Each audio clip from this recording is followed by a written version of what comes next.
Italian Football Podcast. Right, let's move on to the next question. CJ Barilla says, can Carlo pick the following? The 5 greatest Juventus goalkeepers of all time, 5 greatest Juventus defenders of all time, 5 greatest Juve midfielders of all time, 5 greatest Juve attackers of all time, and 5 greatest Juventus managers of all time. Okay, let's start positionally from goalkeeper to striker and then manager. Do you want to do that? Okay, right. I'll start off 5 greatest Juventus goalkeepers of all time. So number 5, I'm going to go Angelo Peruzzi, obviously the hero of the 1996 Champions League victory. 4, I'm going to go a long way back, Gianpiero Combi, who was Juventus goalkeeper in their dominant team of the 1930s. 3rd place, I'm going to go for Stefano Tacconi, who was the successor of Dino Zoff. He was there in the 80s and early 90s, great commanding goalkeeper. 2nd, I'm going to go Dino Zoff, of course, legendary Juventus and Italy goalkeeper, won the World Cup for Italy at the age of 40, won everything, almost everything, didn't win the European Cup with Juventus. And then in first, of course, it is the GOAT himself, Gigi Buffon. And what else can you say about the guy? 19 years at Juve and the greatest goalkeeper of all time. I have Zoff above Buffon, but that's oh, really? barely, because I think the longevity and the age of winning the World Cup at 40, it's like the longevity. So for me, Zoff is just. But I'm basing this on their performances for Juventus, not for. But then if you include Zoff Italy, is part of like the greatest Juve ever, isn't he? I mean, you could argue that. Yeah, well, yeah. Although he left. Yeah, that's true. He left just before they won the European Cup, but actually their team was probably better when he was there, I would say. But I mean, we're talking minor, like we're talking very fine margins. Yeah. So it's impossible to say anything. Sure. Right, defenders. Right, my 5 greatest Juventus defenders of all time. 5th place, Antonio Cabrini, legendary left back for Trapattoni's Juve team that won everything. 4th place, I've got to go for Claudio Gentile, one of the hardest men ever to play the game. Just legendary man marker. Everybody remembers Maradona and Zico, who he man-marked in 82. Then 3rd place, I'm going Giorgio Chiellini, 18 years at Juve. He really kind of symbolises what it means to be a Juventino. I think 10 Scudetti, just a legendary defender. 2nd place, I'm going to go Ciro Ferrara. I think the most underrated defender in football in the 90s, full stop. I mean, part of that great Marcello Lippi team, won the 96 Champions League. Fantastic player. And 1st place, I'm going to have to go Gaetano Scirea. I mean, just one of the greatest defenders of all time. The Italian Franz Beckenbauer, just a wonderful libero, brought the ball out of defence, so classy. 14 years at Juve, he won every single trophy in the game for the club and won the World Cup. Wonderful player, and then sadly missed. Scirea for sure, number 1. I don't think anyone can say anything about that. I have Gentile 2nd, Ferrara 3rd. I'd have Chiellini 5th. I think Chiellini. I'm surprised. I was kind of thinking Barzagli as well, but then again, when he came and so on, because I think Barzagli is very underrated. But he needs to be in the discussion. But I think it's not picking these players though, isn't it? Like Barzagli, Bonucci, Thuram, Montero.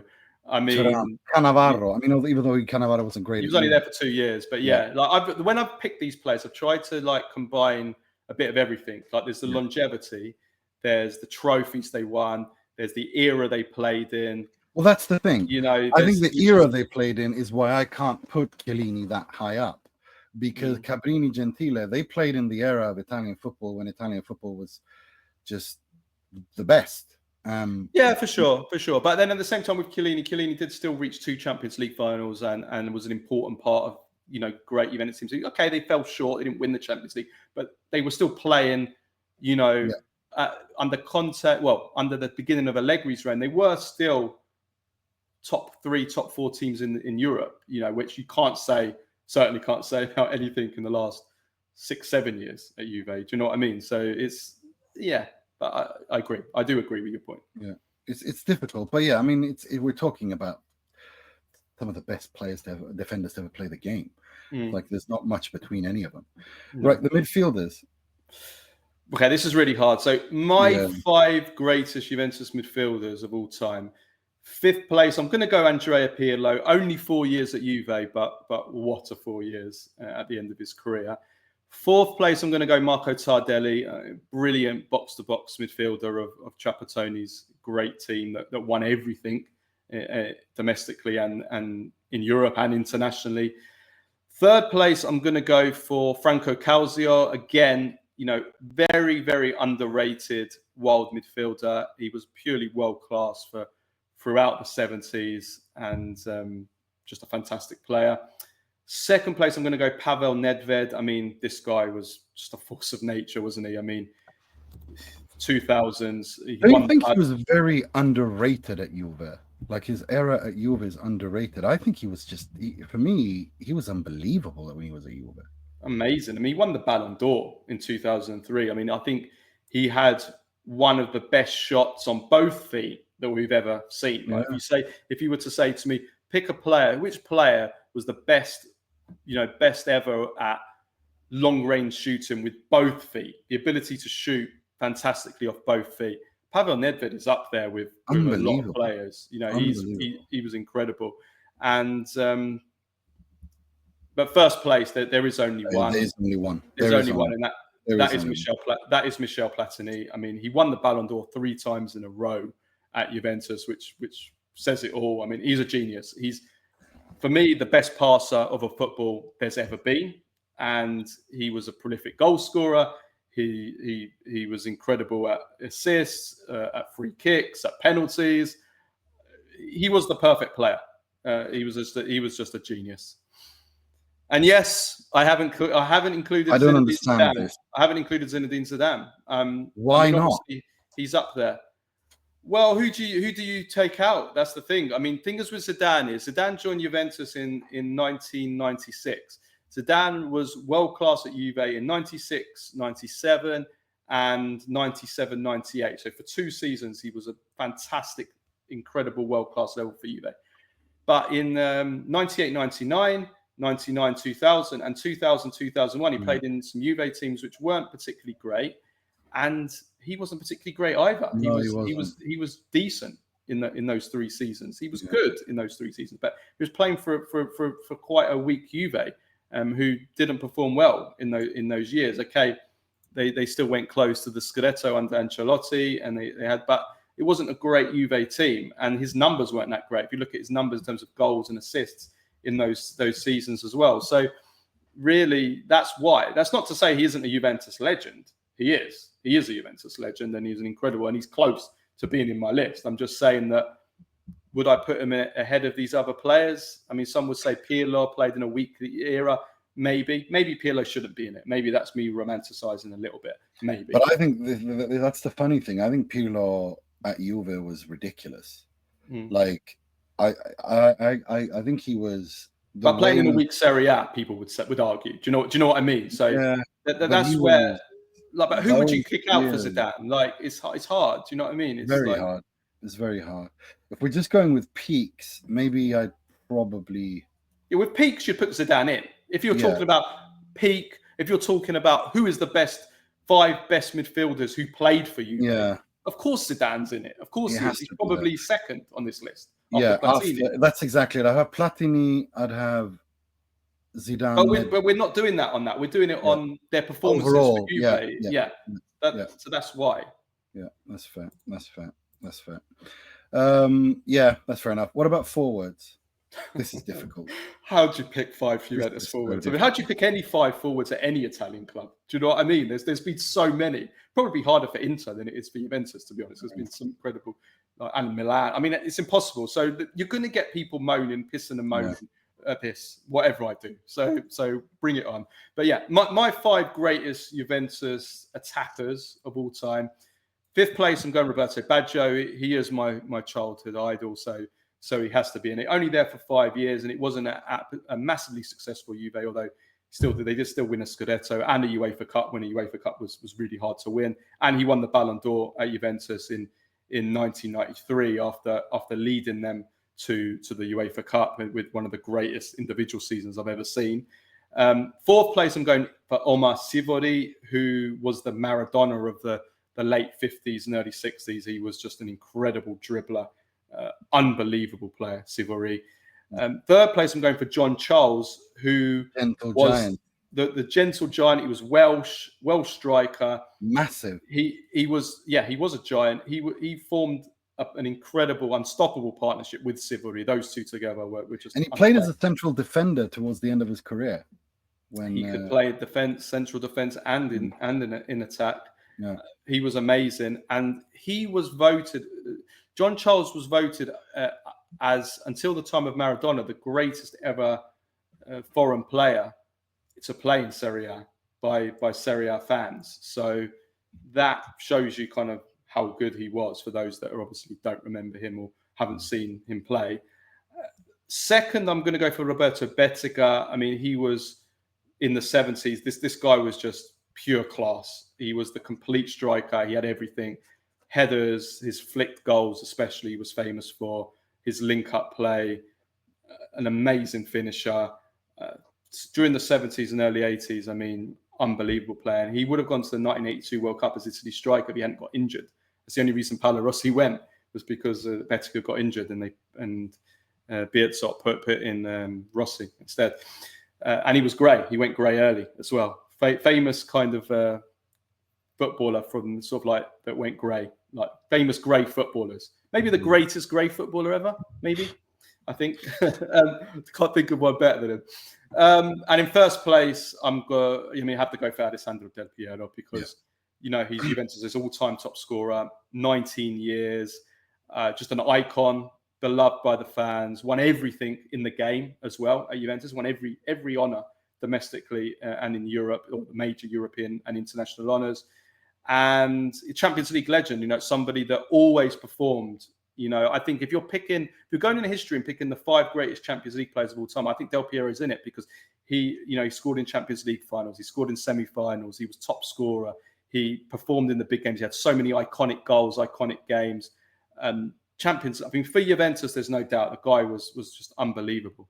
So Del Piero, and what he means to the club as well has to be, Del Piero has to be number one. For me, but I mean, maybe not the best player on this list, but of these 5 attackers, like Baggio will always be above in terms of, if you include the national team and everything. But for Juventus, it's Del Piero. Yeah, no, I agree. I think it's impossible to disagree with that. But then you've got Tevez, Vialli, Trezeguet, Inzaghi, Boniperti, Dybala. I mean, it's hard, isn't it? I mean, how do you pick 5? I mean, Carlos Tevez, I thought was his era there is very underrated. I thought it was unbelievable. Again, if you're talking about peaks, Tevez was only there for 2 years, so you can't put him in a top 5 list. But if you're talking about the greatest peaks, then you've got another debate. So it's just shows kind of like the legends that have been playing. That you've got all these players that don't make the list. Yeah. Managers. Okay, this is. I think this picks itself. Sort of pick the top 5 pick themselves. The order you can debate, but 5th place I'm going to go. So my 5 greatest Juventus coaches ever. 5th place I'm going to go for Carlo Parola. He coached the great Juventus team of John Charles and Omar Sivori of the 50s, early 60s. He won 3 Scudetti. Then 4th place I'm going to go for Max Allegri in his first spell.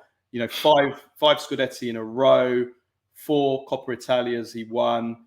So that speaks for itself. Obviously, the second spell was a disaster, but the first spell was all conquering, dominant. So yes, it wasn't the strongest Serie A, but I mean, 2 Champions League finals as well, which is for an Italian team is very impressive in this era.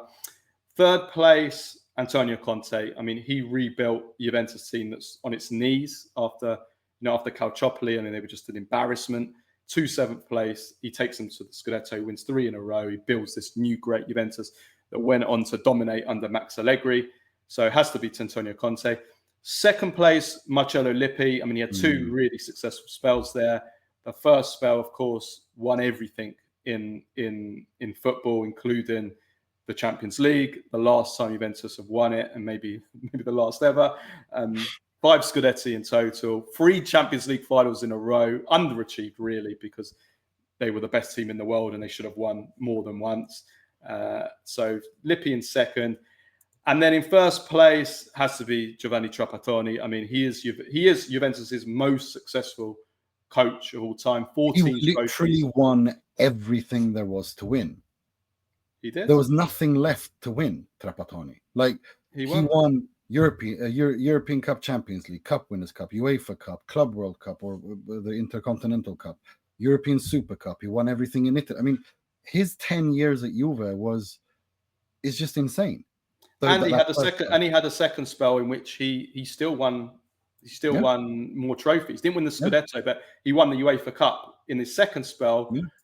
And again, I have to repeat, winning the UEFA Cup was actually harder than it was to win the Champions League. Because of the participating teams, if you look at it. Because you had the second, third, fourth, fifth team in whereas you only had the top place team in the Champions League. Trapattoni's Juve completed football. There was nothing left for them to do. No, and the teams he created, like you said, the best Juventus team ever. That team with the World Cup, Italy's 1982 and 1978 World Cup defense. With Sciarra, Gentile, Cabrini, Zoff in goal. Then in the midfield you had Tardelli and you had Rossi or Bettega up front. I mean, Calcio before that as well. I mean, it was just an incredible team. They won the UEFA Cup with Trapattoni with an all-Italian team, 11 Italian players. Can you imagine doing that nowadays? And even again when he came back, I mean, they won the UEFA Cup with an amazing team. With Baggio, Cola, Molla, Vialli, Ravanelli. Incredible players, but obviously in a Serie A era that was so strong with the great Milan and Inter and Sampdoria and Napoli, and that he didn't manage to win the Scudetto because it was so strong. So Trapattoni for sure. Agreed. I don't have any. I mean, I think the top 2 pick themselves, to be honest. I don't in that order. Yeah, in that order. Trapattoni's Juve will never it's again. He completed football. With and to be there for such a long time as well, and no, his football, his Juve is just, and then of course Lippi because of what he did, and then I think the rest is fair enough. I think what Conte did at Juve is truly remarkable. I think what Allegri did was unbelievable. No, I think I'd agree with most of that. To be honest, perfectly honest with you.